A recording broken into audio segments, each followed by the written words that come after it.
أعوذ بالله من الشيطان الرجيم. بسم الله الرحمن الرحيم. إلا الذين يصلون إلى قوم بينكم وبينهم ميثاق أو جاءوكم حسرت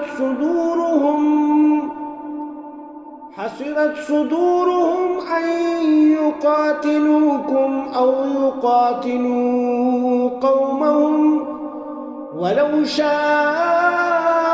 الله لسلطهم عليكم فلقاتلوكم فإن اعتزلوكم فلم يقاتلوكم وألقوا إليكم السلم فما جعل الله لكم عليهم سبيلا.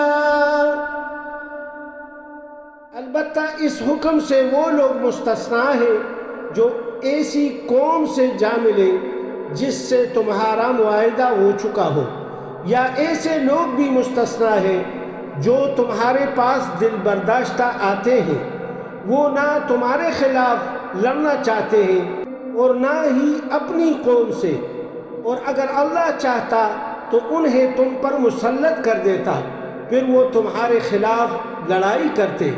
اب اگر وہ کنارہ کش رہتے ہیں اور لڑائی پر آمادہ نہیں ہیں اور تمہیں صلح کی پیشکش کرتے ہیں تو پھر اللہ نے ان پر تمہاری دستدرازی کی کوئی گنجائش نہیں رکھی۔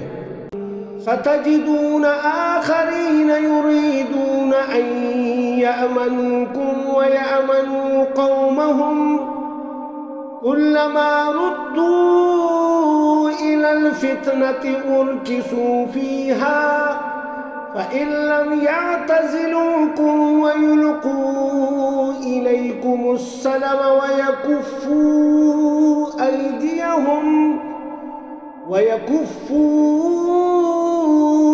أَيْدِيَهُمْ فَخُذُوهُمْ وَاقْتُلُوهُمْ حَيْثُ ثَقِفْتُمُوهُمْ وَأُولَٰئِكُمْ جَعَلْنَا لَكُمْ عَلَيْهِمْ سُلْطَانًا مُبِينًا۔ پھر آپ کو ایک اور قسم کے لوگ بھی ملیں گے جو یہ چاہتے ہیں کہ تم سے بھی امن میں رہیں اور اپنی قوم سے بھی، مگر جب بھی انہیں فتنہ کا موقع ملتا ہے تو اس میں کود پڑتے ہیں۔ ایسے لوگ اگر تم سے کنارہ کش نہ رہیں، نہ ہی صلح کی پیشکش کریں اور نہ اپنے ہاتھ روکیں، تو ایسے لوگوں کو جہاں بھی پاؤ انہیں گرفتار کرو اور قتل کرو۔ ایسے لوگوں کے لیے ہم نے تمہیں کھلی چھٹی دے رکھی ہے۔